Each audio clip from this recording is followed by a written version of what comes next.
तो आज हम भगवत गीता के एक बहुत ही दिलचस्प अध्याय में उतरने वाले हैं। चौथा अध्याय, दिव्य ज्ञान। और इसकी शुरुआत ही एक ऐसे दावे से होती है जो दिमाग घुमा देता है। कृष्ण अर्जुन से कहते हैं कि ये ज्ञान जो वो उसे दे रहे हैं, उन्होंने लाखों साल पहले सूर्य देव को सिखाया था।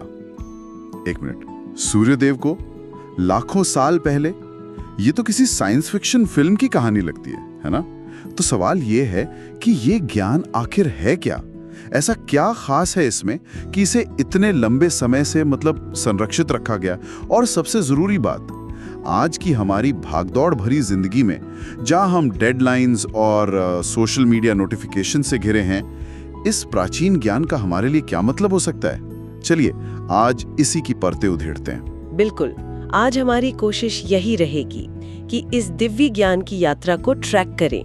ये कहां से आया, ये हम तक कैसे पहुंचा, और इस प्रक्रिया में कृष्ण अपने बारे में कुछ बहुत गहरे राज खोलते हैं कि वो कौन है और वो इस दुनिया में आते ही क्यों हैं। ये सिर्फ एक फिलोसॉफिकल चर्चा नहीं है, बल्कि ये समझने की कोशिश है कि एक्शन, नॉलेज और सैक्रिफाइस का हमारी रोजमर्रा की जिंदगी में क्या रोल है। तो चलिए शुरू करते हैं पहली और सबसे हैरान करने वाली बात से। कृष्ण कहते हैं कि उन्होंने ये अविनाशी योग विज्ञान सूर्यदेव विवस्वान को सिखाया। विवस्वान ने इसे मानव जाति के पिता मनु को दिया और मनु ने इसे राजा इक्ष्वाकु को। ये टाइमलाइन तो हमारे इतिहास की किताबों से बिल्कुल मिल नहीं खाती। लगभग 12 करोड़ साल पहले की बात हो रही है। हाँ, और ये आंकड़ा जानबूझकर इतना बड़ा दिया गया है। ये हमें ये बताने के लिए है कि हम यहाँ रैखिक लीनियर मानवीय इतिहास की बात नहीं कर रहे हैं। ये एक ब्रह्मांडीय समय चक्र, एक कॉस्मिक टाइम स्केल का विचार है।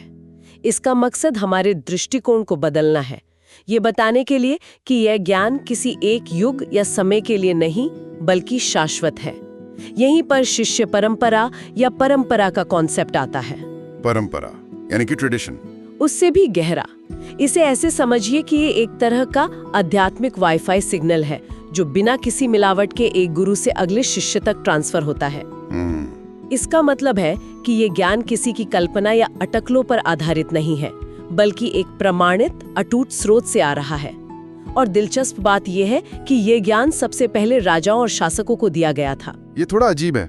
आमतौर पर हम सोचते हैं कि आध्यात्मिक ज्ञान तो साधुओं और संतों के लिए होता है, गुफाओं में। राजाओं को क्यों? क्योंकि इसका उद्देश्य सिर्फ व्यक्तिगत मोक्ष नहीं था, बल्कि एक सुव्यवस्थित और न्यायपूर्ण समाज बनाना था। जब शासक खुद इन सिद्धांतों को समझेंगे, तभी तो वो अपनी प्रजा को भौतिक इच्छाओं के बंधन से बचाकर सही रास्ता दिखा पाएगा। अच्छा, यह ज्ञान समाज की नींव के लिए था, लेकिन स्रोत बताते हैं कि समय के साथ ये परंपरा, ये कनेक्शन टूट गया। जैसे वाईफाई सिग्नल कमजोर पड़ जाता है। बिल्कुल, इसीलिए कृष्ण को इसे अर्जुन के लिए रिबूट करना पड़ा। और उन्होंने अर्जुन को ही क्यों चुना? उस समय तो और भी कई बड़े योद्धा और ज्ञानी लोग थे। क्योंकि अर्जुन कृष्ण के भक्त और मित्र थे। स्रोत इस बात पर बहुत जोर देते हैं। यह ज्ञान सिर्फ दिमागी कसरत नहीं है, इसे समझने के लिए एक रिश्ता, एक विश्वास चाहिए, ताकि इसे जस का तस बिना किसी गलत व्याख्या के समझा जा सके। अच्छा, अर्जुन में वो योग्यता थी। यहीं पर अर्जुन एक बहुत ही लॉजिकल सवाल पूछते हैं, जो शायद हम में से हर कोई पूछता है। वो कहते हैं, सूर्य देव तो जन्म से आपसे बहुत बड़े हैं, आप तो अभी अभी पैदा हुए हैं, मैं ये कैसे मान लूं कि आपने ही उन्हें ये ज्ञान सिखाया था? ये एक बहुत ही वाजिब सवाल है। बिल्कुल, और स्रोत बताते हैं कि अर्जुन ये सवाल अपनी शंका दूर करने के लिए नहीं, बल्कि हम जैसे लोगों के लिए पूछ रहे थे। वो चाहते थे कि कृष्ण खुद आधिकारिक तौर पर अपने बारे में बताएं, ताकि भविष्य में कोई भ्रम न रहे। और कृष्ण का जवाब ईश्वर और एक साधारण जीव के बीच का सबसे बड़ा फर्क उजागर कर देता है। और वो फर्क क्या है? याददाश्त का। कृष्ण कहते हैं, मेरे और तुम्हारे कई कई जन्म हो चुके हैं, मुझे वो सब याद है, लेकिन तुम्हें नहीं। हम हर जन्म में एक नया शरीर लेते हैं और अपनी पिछली पहचान, अपने पिछले अनुभव सब भूल जाते हैं। हमारी मेमोरी हर बार फॉर्मेट हो जाती है, लेकिन कृष्ण को सब याद रहता है। एक मिनट रुकिए, यहाँ एक विरोधाभास लगता है। अगर कृष्ण कहते हैं कि उनका शरीर दिव्य है, वो अजन्मा है और उनका शरीर कभी नष्ट नहीं होता, तो फिर महाभारत में ही उन्हें तीर लगने और अंत में शरीर छोड़ने का वर्णन क्यों मिलता है? ये कैसे संभव है? ये बहुत अच्छा सवाल है और गीता के रहस्यों को समझने के लिए जरूरी है। देखिए, कृष्ण समझाते हैं कि वे कर्म के नियमों से बंधकर जन्म नहीं लेते जैसे हम लेते हैं। वे अपनी आंतरिक शक्ति या योग माया से अपने मूल दिव्य रूप में प्रकट होते हैं। अच्छा। उनका शरीर हमारी तरह खून, हड्डी, मांस का नहीं बना है। वो सत चित आनंद से बना है, यानी शाश्वत ज्ञान और आनंद से भरपूर। उनका प्रकट होना और ओझल हो जाना सूरज के उगने और डूबने जैसा है। हमें लगता है कि सूरज पैदा हुआ और मर गया, पर वो तो हमेशा अपनी जगह पर ही रहता है। ये हमारी देखने की सीमा है। उनका शरीर छोड़ना भी उनकी एक लीला या दिव्य खेल का हिस्सा था, जो हमारी भौतिक समझ से परे है। ठीक है, मान लिया कि वे दिव्य हैं, समय से परे हैं, लेकिन ये बात सवाल को और भी बड़ा बना देती है। अगर कोई इतना शक्तिशाली और पूर्ण है तो उसे हमारी इस उलझी हुई तकलीफों से भरी दुनिया में आने की जरूरत ही क्या है? इसका जवाब कृष्ण खुद देते हैं, और ये गीता के सबसे प्रसिद्ध श्लोकों में से एक है। वो एक तरह का कॉस्मिक मेंटेनेंस का वादा करते हैं। वो कहते हैं, देखो, जब जब और जहां जहां धर्म की यानी अच्छाई और नैतिक मूल्यों की हानि होती है और अधर्म यानी बुराई हावी होने लगती है, तब तब मैं संतुलन बनाने के लिए खुद आता हूँ। तो वो एक तरह के कॉस्मिक सुपर हीरो हैं जो सिस्टम को ठीक करने आते हैं जब गड़बड़ बहुत बढ़ जाती है। आप कह सकते हैं, लेकिन उनका मिशन 3 आयामी है। पहला, साधुओं और भक्तों का उद्धार करना जिन्हें सताया जा रहा हो। दूसरा, दुष्टों का विनाश करना। और तीसरा, जो सबसे महत्वपूर्ण है, धर्म के सिद्धांतों को फिर से स्थापित करना। वो सिर्फ एक प्रॉब्लम को फिक्स करने नहीं आते, बल्कि जीवन जीने के सही तरीके का पूरा ढांचा फिर से खड़ा करने आते हैं। मतलब पूरा सिस्टम रीसेट करना है। हाँ, और वो कहते हैं कि वे हर युग में ऐसा करने आते हैं। ठीक है, तो धर्म को फिर से स्थापित करने का एक तरीका है सही कर्म करना। लेकिन अब हम अध्याय के एक ऐसे हिस्से में आ रहे हैं जो बहुत कंफ्यूजिंग लग सकता है। इसमें कहा गया है कि बुद्धिमान लोग भी ये तय नहीं कर पाते कि कर्म क्या है और अकर्म क्या है। अगर बुद्धिमान लोग ही कंफ्यूज्ड हैं, तो हम जैसे आम लोगों का क्या होगा? ये गीता के सबसे गहरे और प्रैक्टिकल सिद्धांतों में से एक है। कृष्ण कहते हैं कि असली बुद्धिमान वो है जो कर्म में अकर्म और अकर्म में कर्म देख सकता है। कर्म में अकर्म देखना, ये तो एक पहेली जैसा लगता है। इसका क्या मतलब है कि एक्शन में इनएक्शन देखना? हाँ, सुनने में लगता है, पर देखिए, अकर्म का मतलब आलस या कुछ न करना नहीं है। अकर्म का मतलब है ऐसा काम जिसका कोई कर्म फल या रिएक्शन न हो। मतलब ऐसा काम जो आपको बंधन में न डाले। अच्छा। इसे एक आधुनिक उदाहरण से समझते हैं। सोचिए, एक सॉफ्टवेयर डेवलपर है जो अपनी नौकरी सिर्फ सैलरी, प्रमोशन और पहचान के लिए कर रहा है। वो कर्म कर रहा है और उसके हर एक्शन का नतीजा उसके तनाव और खुशी से जुड़ा है। ठीक है, ये तो हम सब करते हैं। अब सोचिए, एक दूसरा डेवलपर है जो एक ओपन सोर्स प्रोजेक्ट पर काम कर रहा है। वो ये काम इसलिए कर रहा है क्योंकि इसे बनाने की प्रक्रिया से प्यार है, उसे टेक्नोलॉजी पसंद है और वो दुनिया भर के लोगों की मदद करना चाहता है। वो भी दिन रात कोड लिख रहा है, यानी कर्म कर रहा है, लेकिन उसकी चेतना व्यक्तिगत लाभ से नहीं जुड़ी है। वो कर्म में अकर्म का अभ्यास कर रहा है। ओ, समझ गया। वो काम तो कर रहा है, लेकिन उसके नतीजों से बांध नहीं रहे हैं। वाह, तो अकर्म का मतलब है बिना किसी स्वार्थ या फल की चिंता किए अपने कर्तव्य का पालन करना। ये तो काम के प्रति हमारे पूरे नजरिए को ही बदल देता है।